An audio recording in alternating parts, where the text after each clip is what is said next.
1968조 원. 지금 이 순간 한국 가계가 짊어진 총부채입니다.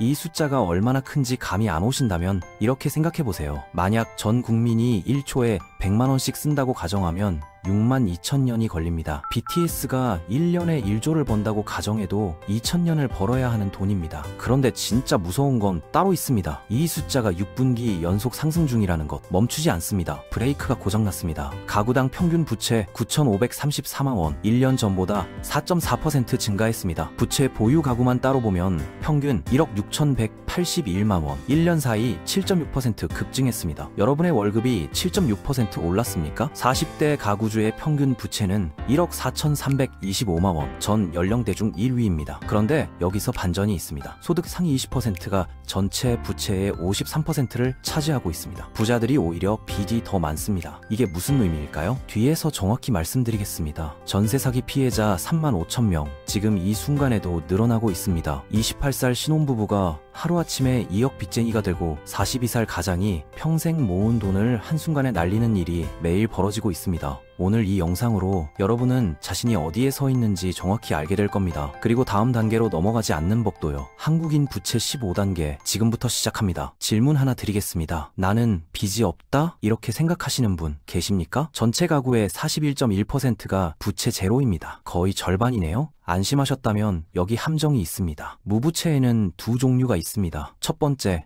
돈이 넘쳐서 빌릴 필요가 없는 사람. 두 번째, 신용이 낮아서 빌리고 싶어도 못 빌리는 사람. 같은 빚 없음이지만 삶의 안전도는 정반대입니다. 나머지 58.9%는 평균 부채 1억 6,181만원을 짊어지고 있습니다. 1년 사이 7.6% 급증했습니다. 그런데 여기서 정말 무서운 통계가 나옵니다. 2025년 가구당 평균 소득은 3.4% 증가했습니다. 부채는 4.4% 증가했습니다. 문제가 뭔지 보이시나요? 소득보다 빚이 더 빨리 늘고 있습니다. 이 격차가 우리를 조용히 가난하게 만들고 있습니다. 특히 39세 이하 청년 가구는 통계청 자료 기준 소득 증가율이 크지 않았습니다. 물가 상승률 2.3%에도 못 미치는 수준입니다. 청년들은 실질적으로 가난해지고 있다는 뜻입니다. GDP 대비 가계부채 비율 90.1%, OECD 34개국 중 4위입니다. 여기에 전세 보증금까지 포함하면 세계 최고 수준으로 올라갑니다. 한국은행은 이렇게 분석했습니다. 만약 2012년 수준에서 가계부채가 더 늘지 않았다면 2024년 한국의 소비는 지금보다 약 5% 높았을 것이다. 무슨 뜻이냐면요. 우리가 아무리 커피를 아끼고 넷플릭스를 끊고 외식을 줄여도 소용없다는 겁니다. 진짜 우리 삶을 갉아먹는 건 소비가 아니라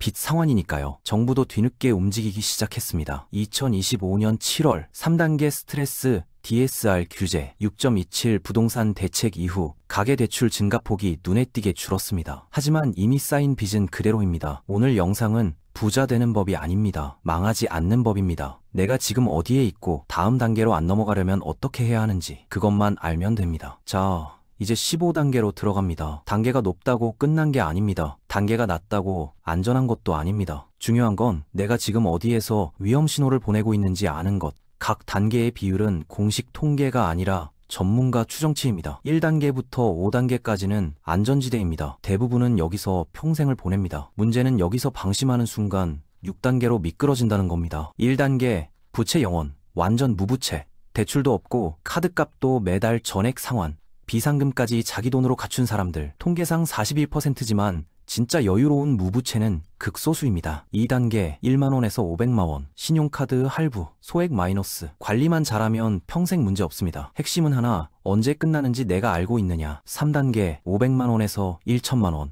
학자금 대출, 카드론, 사회초년생이 가장 흔히 거치는 단계입니다. 아직은 괜찮습니다. 여기까지는 계획만 있으면 충분히 정리됩니다. 4단계 1천만원에서 2천만원, 여기서부터 공기가 달라집니다. 이번 달만 버티면 이 말이 입에 붙기 시작합니다. 마이너스 통장과 친해지는 시점이죠. 휴대폰 할부금이 끝나도 남는 돈은 늘 제로입니다. 추가 대출의 유혹이 강하게 들어옵니다. 5단계 2천만원에서 3,500만원, 전세 대출이 시작되는 지점입니다. 원금보다 이자가 먼저 보이기 시작합니다. 매달 30만원, 50만원이 그냥 사라집니다. 여기까지가 안전지대입니다. 하지만 여기서 멈추지 않으면 다음 구간부터는 완전히 다른 세계입니다. 6단계부터 10단계는 평균의 함정입니다. 한국인 대부분이 이 구간에 있습니다.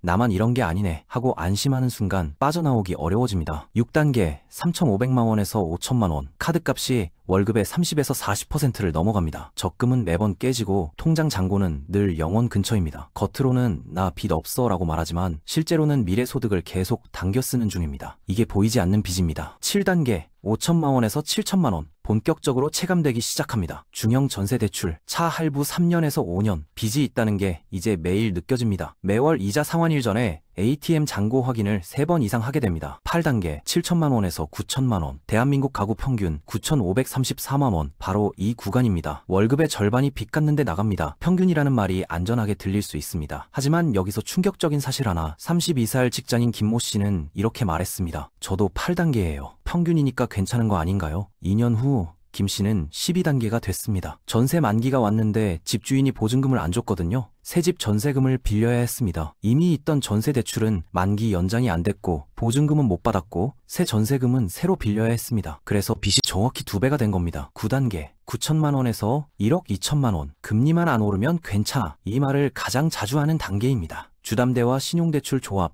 전세 대출 만기 연장을 반복하며 버티는 중입니다. 10단계 1억 2천만 원에서 1억 5천만 원, 본격적인 주택담보대출 구간입니다. DSR 규제가 걸리기 시작합니다. 추가 대출은 어렵습니다. 이 말을 자주 듣게 됩니다. 여기까지가 평균 구간입니다. 이제부터는 레드존입니다. 11단계부터 15단계는 레드존입니다. 여기부터는 구조의 문제입니다. 돈이 많아도 소득이 높아도 한번 미끄러지면 멈추지 않습니다. 그래서 이 구간을 레드존이라고 부릅니다. 하지만 탈출구는 있습니다. 끝까지 들어주세요. 11단계 1억 5천만 원에서 2억 원, 40대가 가장 많이 몰려있는 구간입니다. 40대 평균 부채 1억 4,325만 원이 바로 여기입니다. 집 하나에 빚 3갈래, 주담대, 전세대출, 신용대출. 예를 들어볼까요? 1억 5천만 원을 연 4%로 빌렸습니다. 월 이자 50만 원입니다. 금리가 4.5%로 오르면 월 이자 56만 원, 한 달에 6만 원 더 나갑니다. 1년이면 72만 원입니다. 금리 0.5% 차이가 연봉 한 달치를 날립니다. 42살 가장 박모 씨는 이렇게 말했습니다. 매달 150만 원이 빚 갚는데 나가요? 아이 학원비 내고 나면 남는 게 없어요. 적금 그런 거 없어요. 박 씨는 지금 12단계로 넘어가는 중입니다. 왜냐고요? 큰아이 대학 등록금 때문입니다. 12단계 2억 원에서 3억 원. 여기서부터는 부채가 관리가 아니라 리스크입니다. 고액 주담대, 사업자금, 다주택 투자, 자산이 충분하면 괜찮습니다. 하지만 그렇지 않으면 한 방에 무너집니다. 13단계 3억 원에서 5억 원. 금리 변동에 극도로 민감한 구간입니다. 여기서 놀라운 통계 하나, 소득 상위 20%가 전체 부채의 53%를 차지합니다. 바로 이 구간부터입니다. 부자들이 오히려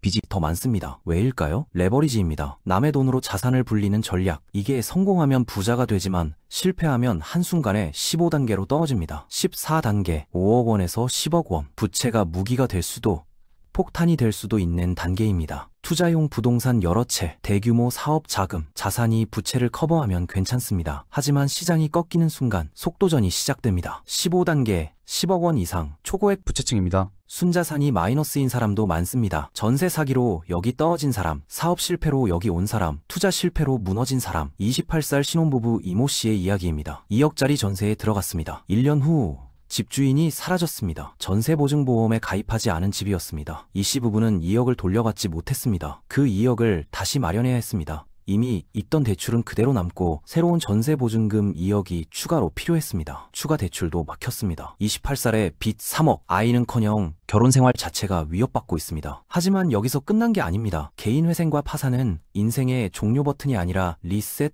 버튼입니다. 문제는 대부분 너무 늦게 누른다는 거죠. 빚이 10억 원을 넘어서야 상담을 받습니다. 5억일 때 눌렀으면 구제받을 수 있었는데 15억이 되면 답이 없어집니다.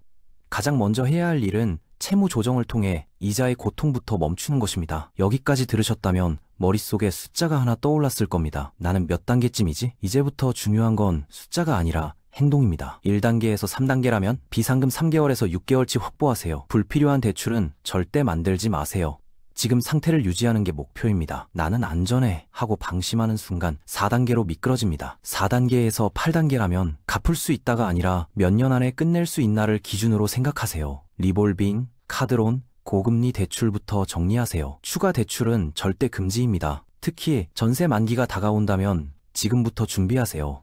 집주인이 돈을 안 주는 순간 여러분은 한 단계가 아니라 3단계를 점프합니다. 9단계에서 15단계라면 혼자 끙끙대지 마세요. 서민금융진흥원 1397, 신용회복위원회 1600에 5500, 법률구조공단 132. 이곳들은 망한 사람들이 가는 곳이 아닙니다. 망하기 전에 숨을 틔우는 곳입니다. 경험적으로 12단계에서 도움을 받으면 다시 올라올 길이 충분합니다. 하지만 15단계까지 버티면 선택지가 빠르게 사라집니다. 빚의 문제는 방치할수록 더 어려워질 뿐입니다. 이제 진짜 중요한 질문입니다. 여러분은 부채 15단계 중 어디에 서 있습니까? 2025년 상반기 5대 은행 자료에 따르면 20대 가계대출 연체율은 0.42%, 전 연령대 중 1위입니다. 일부 은행의 신용대출 연체율은 0.8%까지 올라갑니다. 30대의 2배가 넘는 수치입니다. 지금 20대가 가장 힘들게 버티고 있습니다. 전세 사기 피해자 35,246명, 그중 상당수가 20, 30대입니다. 여러분은 혼자가 아닙니다. 한국은행 분석에 따르면 지난 10년 동안 한국의 소비는